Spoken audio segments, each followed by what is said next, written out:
If you are one of the government employee, please, I beg you this.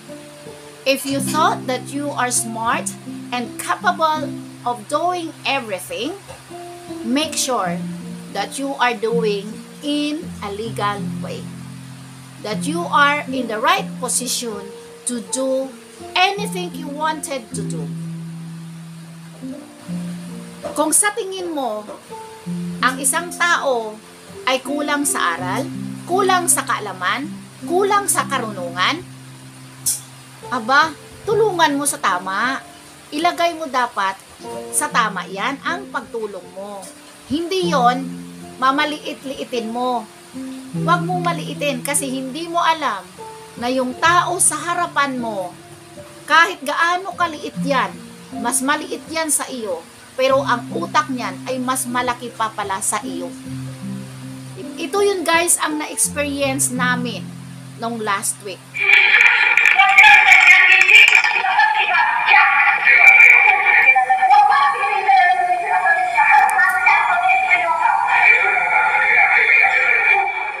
Para sa awareness ng lahat, huwag po kayong magpapadala sa isang tao na gumagamit ng kung anong klaseng agency, anuman ang agency para lang makumbinsi kayo. Huwag kayong maniniwala kasi bawal po talaga yan. At higit sa lahat, pag-aralan ninyo ang lahat ng mga bagay bago kayo umaksyon. Pag sa pakiramdam ninyo, kayo talaga ang legit, kayo talaga ang legal, at mayroon kayong panghahawakan na papel para i-present yan, ipurso nyo yan. Diretsyo nyo yan. Huwag kayong matakot sa mga taong nananakot. Huwag kayong magpapadala sa pananakot. Tandaan, kung hindi kami gumamit ng ganito, hindi namin makukuha. Nakarating ito sa legal nila. Kaya si legal na mismo, si attorney mismo, ang gumawa ng bagay na yun kasi matigas ang ulo nila. Kayo, matigas kayo. Naka-address ito sa kay Governor, Honorable Win Burmore. Mr. Governor, na-experience namin yan ito personally. Ang ginawa ng mga taon. Nagpasalamat kami sa HR, in-entertain kami ng maayos. Sa legal counsel, si attorney, in-entertain kami ng maayos, naging fair si attorney. Pero, Mr. Governor, pakisuyo lang po, yung nandyan sa Penro na gumagamit ng ganito, pakisuyo. Nuha po sa amin ang kopya kasi hindi na daw itutuloy dahil nanghingi naman daw po ng sorry, pero hindi nanghingi ng sorry personally si Miss Layason na yan.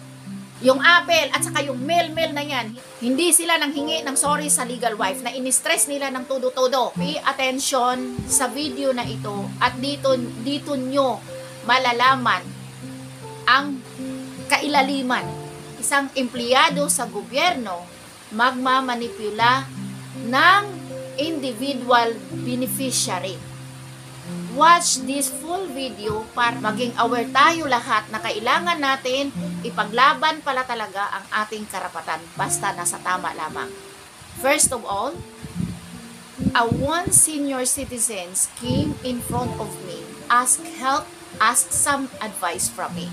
Dahil sa pinagdadaanan niya na mga sinasabi sa kanya nang nasa group chat ng anak ng asawa niya, kapatid ng asawa niya, at ng isang empleyado ng gobyerno sa Sorsogon, Kapitolyo. Siya pala ay kasal sa kanyang asawa. Naghiwalay pala sila sa almost 3 decades.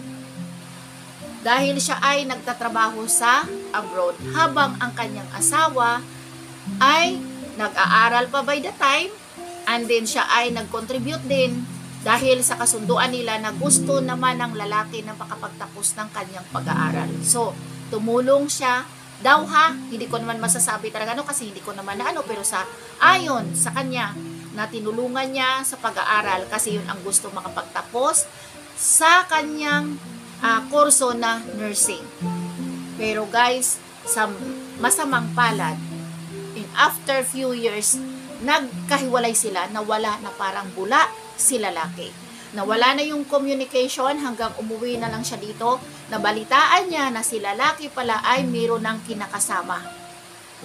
Pero siya, pinili niyang manahimik na lamang. Sa madaling salita, si lalaki nagkasakit, namatay, inilibing, nawala siyang kaalam-alam. At si lalaki pala ay isang empleyado sa Kapitolyo ng Sorsogon. Sa kanya nalaman ang nangyari sa kanyang asawa, yung asawa niya ay nailibing na dahil doon sa insurance benefits na kailangan i-claim. Paano nalaman? Si anak pumunta sa insurance company para mag-declare, para mag-claim. Unfortunately, she found out that her father is married to this woman. The reason na hinanap siya kasi hindi pumayag ang insurance company na magki-claim siya na since meron palang legal wife.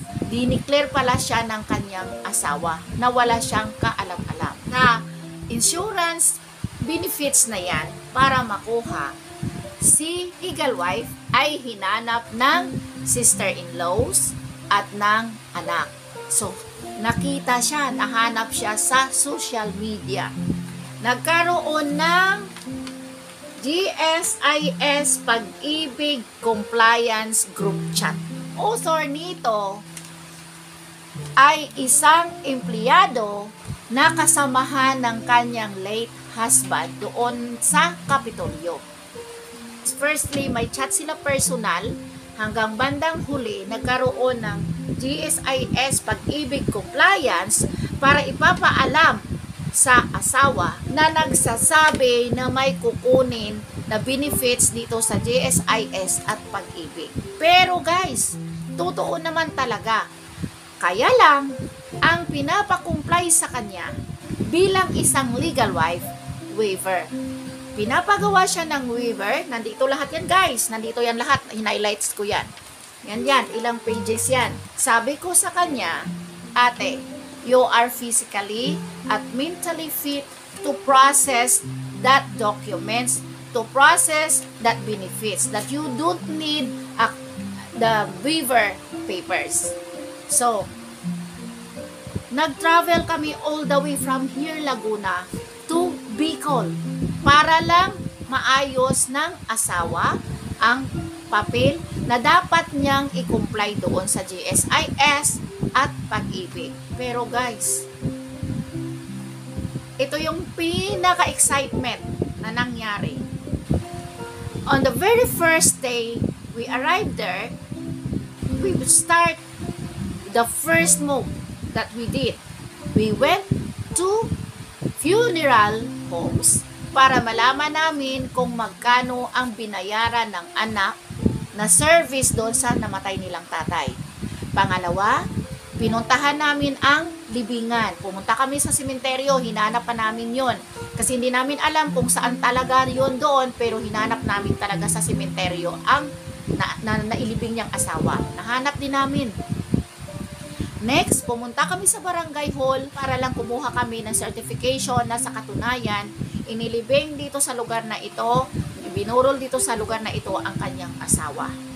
After that, pumunta muna kami doon sa munisipyo para kunin namin ang death certificate ng kanyang asawa. Nag-request si ate sa PSA, walang nakuha na PSA record kasi nga hindi pala pa na i-forward nila doon ng munisipyo doon sa Sorsogon papunta sa PSA. Kaya una-una yun din ang kinuha namin bago kami pumunta sa Kapitolyo. Pero hindi pa namin nakukuha by that time kasi pinapabalik na lang kami. Pumunta kami sa Kapitolyo guys. Take note, dito na tayo. Kapitolyo na to. Pagdating namin sa Kapitolyo, pumunta kami doon sa department na kung saan base sa investigation namin very early in the morning, nakuha namin ang information sa mga taong nakausap namin na ang kanyang asawa ay nagtatrabaho pala sa Kapitolyo, hindi sa munisipyo. Maya-maya guys, lumabas si best friend ang best friend ng kanyang asawa nakipag-usap sa amin. At doon namin nalaman ang sakit, ang sitwasyon, lahat-lahat. Naawa talaga, kawawa talaga. Sa ilang minuto lang guys, wala pang 10 minutes. Dumating ngayon si Miss Liaison Officer. Si Miss Liaison Officer na siya yung nangunguna din na siya yung nakipag-contact dito talaga sa asawa. Nung nandyan na sa harapan namin, si Miss Liaison, nalaman namin na identify ko siya na siya yung liaison officer pala kasi pinakilala niya sarili niya. Nalaman niya na asawa yon, legal wife yon, kinausap niya. At ang approach niya, tara na ate, punta na tayo doon, magperma ka na ng waiver. Hindi naman talaga nila alam na kami ay lulusot doon. Na ang si legal wife ay pupunta sa lugar na yon. Sinadya namin na hindi malaman nila para maiprocess na ate smoothly ang bagay na yan. Na hindi na kailangan yung waiver na hindi pwede kasi may lakad kami. Nagmamadali kami at babalik na kami. Kukunin lang namin ang importanteng bagay, ang importanteng papers dito para maasikaso yan. Nag-insist siya.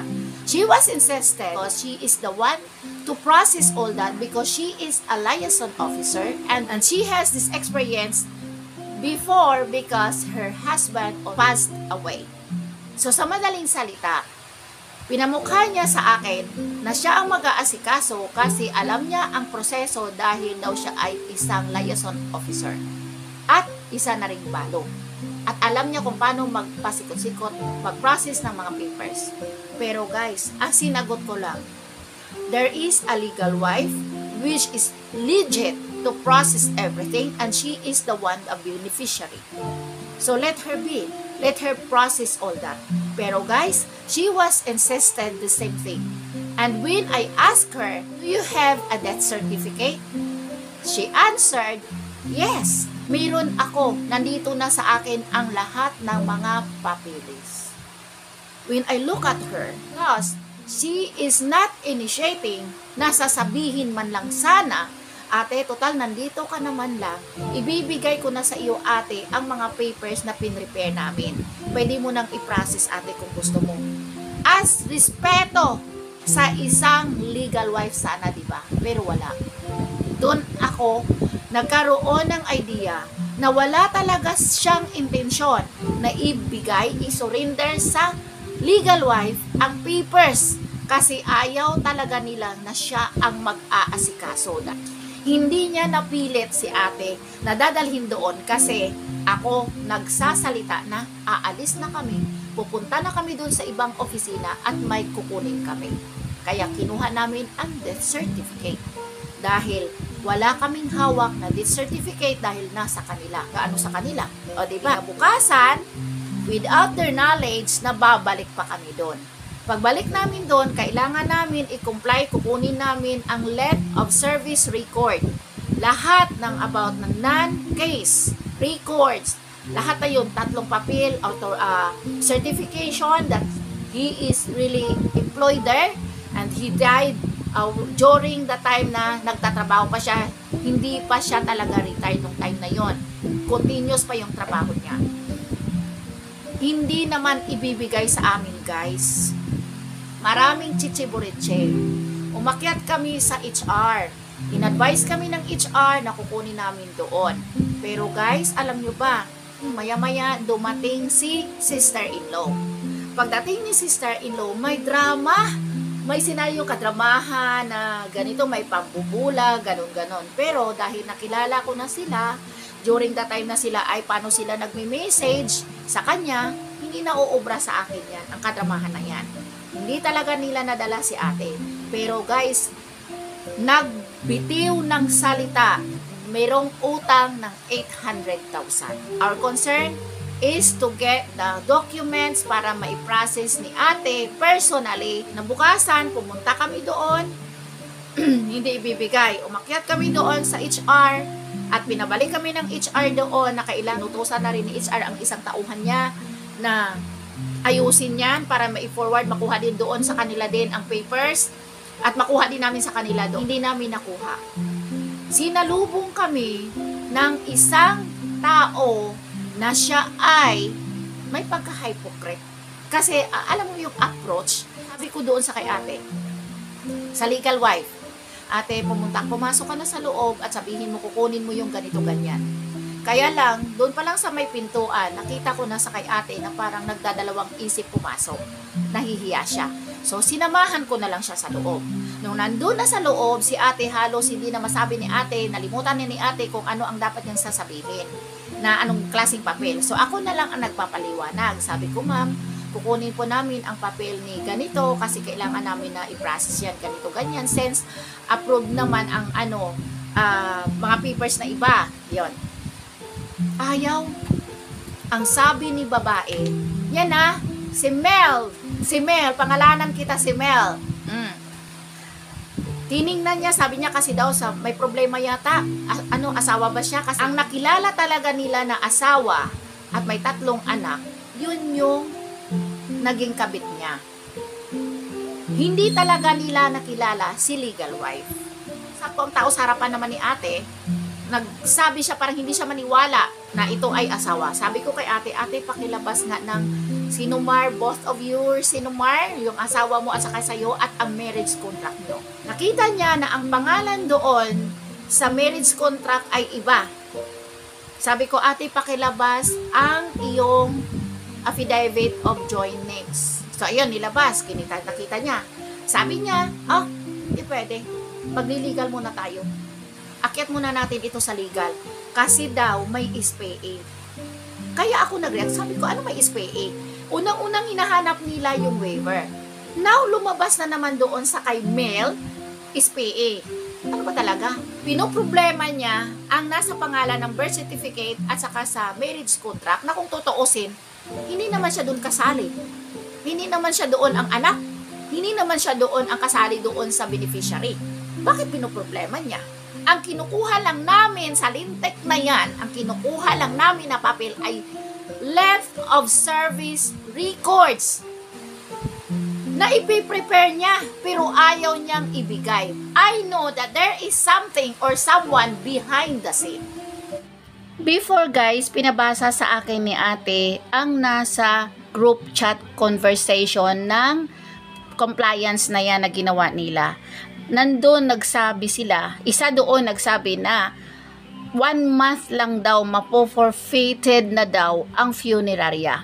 Kailangan asikasuhin daw yung sa benefits na yon kasi nga ang kailangan doon ay ang waiver niya. Paano mapo-forfeited ang funeraria guys ha? Can you imagine? Ganon ba yon? Gaano katotoo yun pag nailibing na yung tao pag hindi mo nabayaran nun kasi na-delete ka sa pag-process mo dun sa benefits na yon?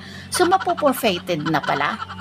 Ka-imposible diba? Kaya stress na stress si atin dun guys, sa totoo lang. Alam nyo ba guys, sa inis ko, sige, pagbigyan ka namin, sige, akyat tayo sa legal. Dumating kami sa legal. Doon na pag-alaman, talaga, na legally married talaga ang tao na yun dito sa isa na to sa senior citizens. Tiningnan, pinaglaban nila yung birth certificate at saka yung marriage contract. Ngayon may affidavit of 2 joint names. Ang sabi ni attorney, dadalhin ito sa DGS, kung i-approve ba nila ito, pwede na maiprocess. Pero kung hindi nila i-approve ang affidavit, hindi pwede maiprocess. Pero ang tanong sa attorney, sino ang mag-claim? Sagot naman ni attorney sa kanyang tanong, syempre si legal wife. Nagkaroon doon ng malaking arguments kasi hindi papayag si sister-in-law na 2:1.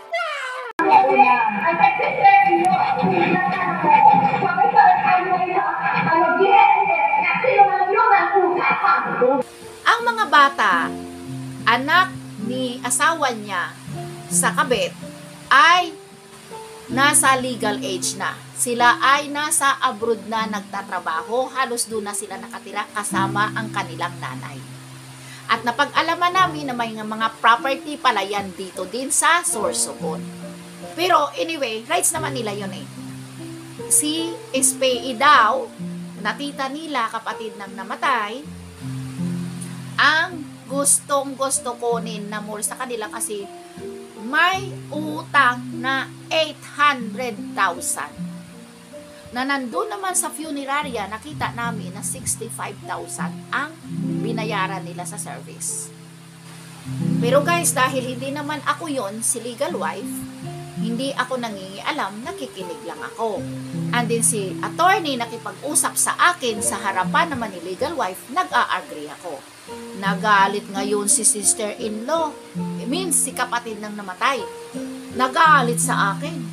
Kasi ayaw niya ako na maki-agree doon sa gusto ni attorney.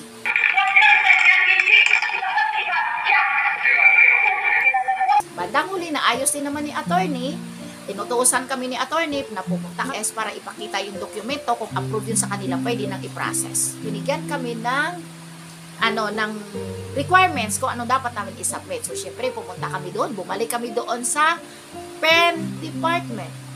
Pagdating namin doon sa pen, ayun na naman.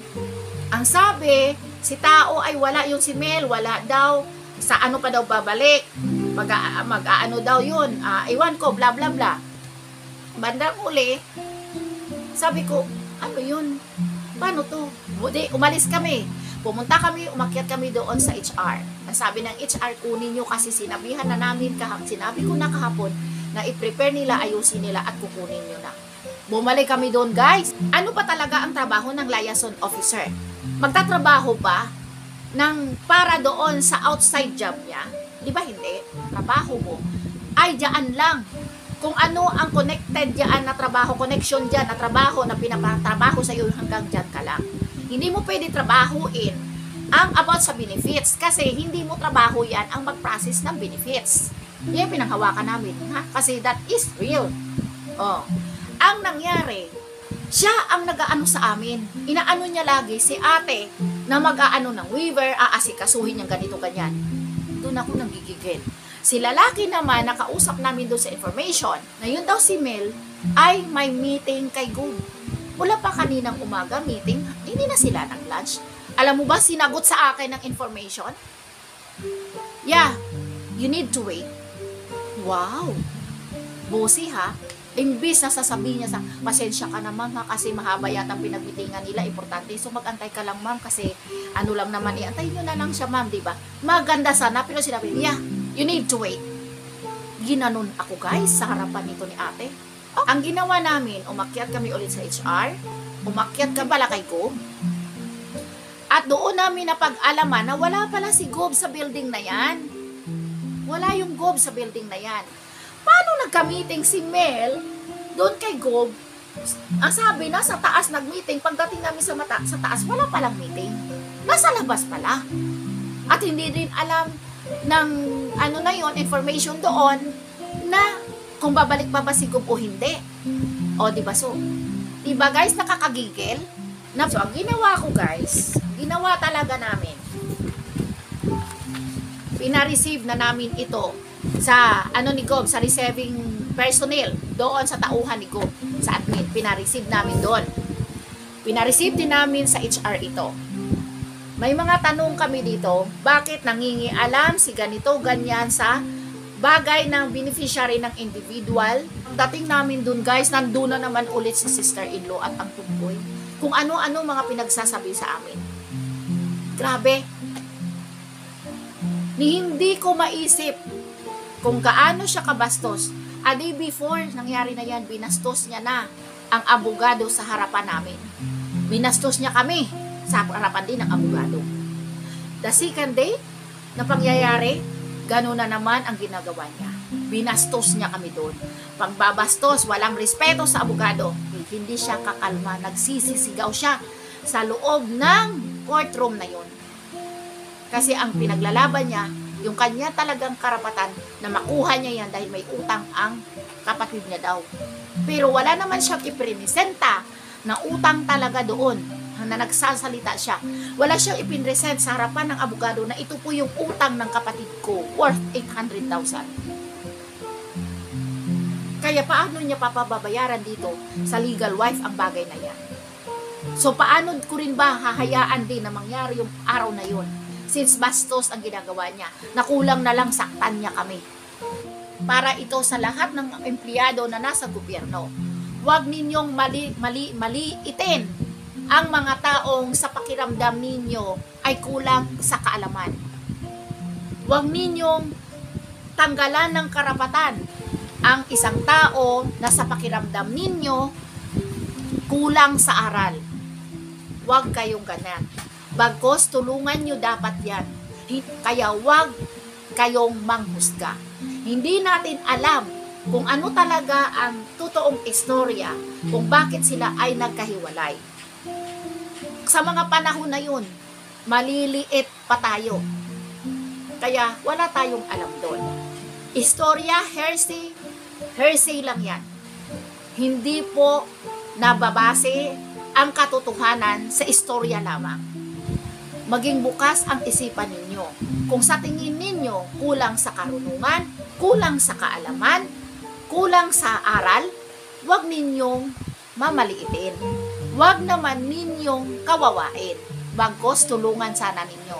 Do you think, kung kayo kaya iniwanan ng asawa, kung kayo kaya naging kung kayo kaya iniwanan ng asawa at ang asawa nyo nagkaroon pa ng anak sa iba, anong maramdaman ninyo? Kung babalikan lang ha, ikukumpara lang ang naramdaman ng taong ito before. Diba? Hanggang ngayon, dala-dala niya yan. At ramdam na ramdam ko ang pagmamahal niya sa asawa niya. Kaya hindi siya nag-asawa. Kahit siya ay dinanas niya yung lahat ng kasakit na yon, tiniis niya. Hindi siya nag-asawa, hindi siya nagkaroon ng live-in partner. Kasi mahal na mahal niya yung asawa niya, na hoping siya na sana one day magkabalikan sila. Pero nakita lamang niya ay nandun na sa sementeryo pala.